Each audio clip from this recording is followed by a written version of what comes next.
Hai semua, ketemu lagi nih dengan Mimin dan hari ini saya akan menjelaskan tentang materi statistika. Apa sih materi statistika itu? Dan apa aja sih yang kita akan bahas di video kali ini? Yuk bersama-sama kita perhatikan agar wawasan kita semakin luas dan semakin banyak ilmu. Disimak baik-baik ya. Untuk pertemuan kali ini, saya akan menjelaskan tentang penyajian data. Secara tidak sadar, kalian pernah menjumpai kan bentuk ini yang pastinya sangat familiar dan sering sekali ditemui seperti di mall, berita acara TV, di tempat wisata, dan lain-lain. Ia adalah tabel frekuensi, diagram garis, diagram batang, dan diagram lingkaran. Bagaimanakah contohnya? Kita perhatikan soal cerita berikut ini. Negara kita yaitu Indonesia merupakan negara kepulauan. Terdapat 5 pulau besar yaitu Pulau Sumatera, Pulau Jawa, Pulau Kalimantan, Pulau Sulawesi, dan juga Pulau Papua. Di semua pulau tersebut terdapat tarian khas di setiap daerahnya. Kita akan lihat nih beberapa tarian yang ada di Indonesia. Karena di setiap pulau Indonesia terdapat banyak pulau, kita misalkan saja, di Pulau Sumatera ada tari saman, tari tortor, dan tari piring. Untuk di Pulau Jawa ada tari topeng, tari ebek, tari jaipong, tari serimpi, tari merak, dan tari wayang. Untuk di Pulau Kalimantan ada tari kanjat papatai, tari serumpai, tari datun, dan tari hudok. Di Pulau Sulawesi ada tari makgelu, tari pampangan, dan tari bosak. Dan untuk di Pulau Papua ada tari sajojo, tari giospan, tari suwangi, tari musyo, dan tari perang. Bagaimana cara menyusun menjadi tabel frekuensi? Caranya mudah, cukup buat tabel terlebih dahulu dan namakan judul setiap kolom dan masukkan datanya. Untuk menghitung tabel frekuensi, cukup hitung tarian yang ada di pulau tersebut. Misalkan saja, Pulau Sumatera terdapat 3 tarian, kita tulis 3. Di Pulau Jawa ada 6 tarian, kita tulis 6.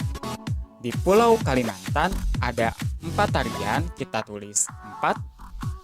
Untuk di Pulau Sulawesi ada 3 tarian, kita akan tulis 3. Dan untuk di Pulau Papua sendiri terdapat 5 tarian, maka kita tulis 5. Kita jumlahkan frekuensi keseluruhannya, maka menghasilkan 21. Cukup mudah bukan untuk menghitung tabel frekuensi? Yuk kita akan lanjut ke soal berikutnya.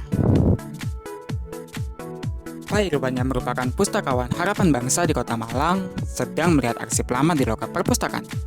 Ia mengambil dan membaca 7 buku dari tahun yang berbeda dari tahun 2013 sampai 2019. Setelah itu, Pak Irwan mencatat total pengunjung di setiap tahunnya dan membuat tabel frekuensi seperti di bawah ini. Kemudian, Pak Irwan ingin membuat data tersebut ke dalam bentuk diagram batang dan hasilnya adalah: pertama-tama, kita akan buat terlebih dahulu garis vertikal untuk total pengunjung dan horizontal untuk tahunnya. Tambahkan juga garis horizontal di setiap angka pengunjung. Setelah itu, buat persegi panjang ke atas atau prisma segi 4 untuk menentukan tolak ukur pengunjung di setiap tahunnya. Dan jadilah diagram batang. Mudah bukan? Jangan lupa tambahkan juga judulnya ya. Yuk, kita akan lanjut ke soal berikutnya. Seorang asisten di toko Sunjaya ingin membuat diagram garis penjualan beras pada bulan Januari sampai Juni di tahun 2017. Data yang ia dapatkan sudah disusun ke dalam bentuk tabel frekuensi dengan tabel yang sudah dibuat seperti di bawah ini. Dari data tersebut, sang asisten dapat membuat diagram garis dengan hasilnya seperti: sama seperti pembuatan diagram batang, pertama-tama kita akan buat garis vertikal untuk jumlah ton dan horizontal untuk bulannya.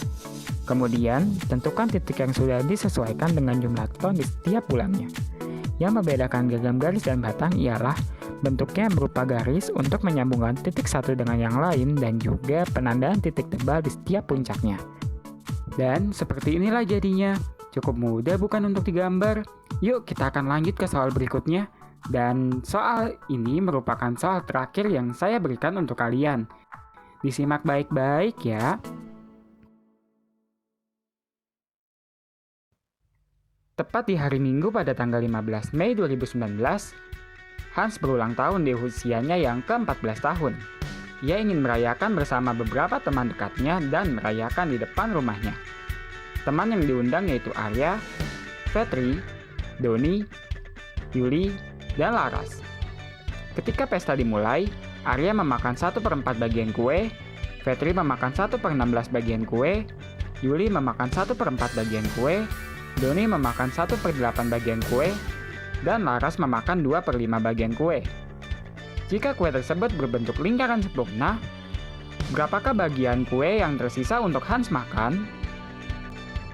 Coba kalian bayangkan, pesta di rumah Hans dengan kue yang disajikan serta teman-temannya yang datang. Sepertinya ini akan menjadi pesta yang sangat meriah, bukan? Oh iya, di sini kan kita ingin membuat diagram lingkaran. Yuk kita akan coba hitung. Yang harus kita lakukan ialah, pertama-tama, buatlah tabel dan tulis nama-nama yang hadir di pesta. Lalu, masukkan nilai potongan kue yang dimakan. Karena kue tersebut memiliki lingkaran utuh berarti sama dengan 1. Kita misalkan nih, potongan yang Hans makan sama dengan X, maka X ditambah jumlah seluruh potongan kue teman Hans sama dengan 1.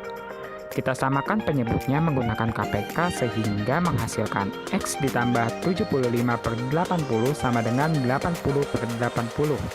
Pindahkan 75/80 ke ruas kanan sehingga X sama dengan 80/80 dikurang 75/80 sama dengan 5/80. Sederhanakan nilai tersebut sehingga hasilnya X sama dengan 1/16.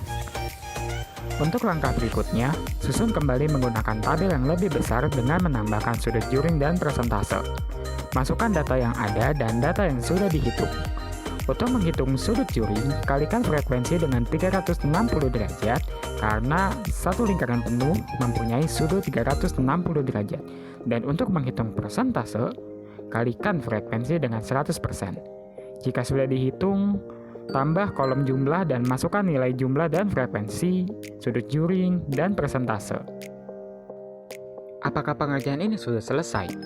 Oh, tentu tidak. Ada satu lagi pengerjaannya, yaitu membuat diagram lingkarannya. Untuk membuat diagram lingkaran, kita buat dulu nih sketsa lingkaran penuh dengan persentase 100% atau 360 derajat. Lalu, belah menjadi 2 dan kita dapatkan 50% atau 180 derajat. Kita belah kembali menjadi 4 bagian dan didapatkan 25% atau 90 derajat. Kemudian, belah kembali menjadi 8 bagian dan kita dapatkan 12,5% atau 45 derajat.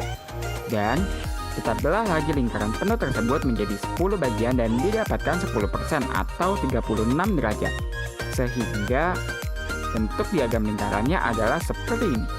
Untuk bayangan kuenya, kira-kira bentuknya akan menjadi seperti ini nih. Selesai sudah ya penjelasan dari saya. Apakah kalian masih merasa bingung dan kesulitan? Atau kalian sudah bisa dengan materi ini? Jika kalian merasa bingung atau kesulitan, berarti kalian kurang menyimak nih video dari saya. Ditonton lagi ya, supaya kalian bisa dengan materi yang saya sampaikan. Terima kasih ya yang sudah menonton. Semoga ilmunya dapat bermanfaat untuk kalian semua.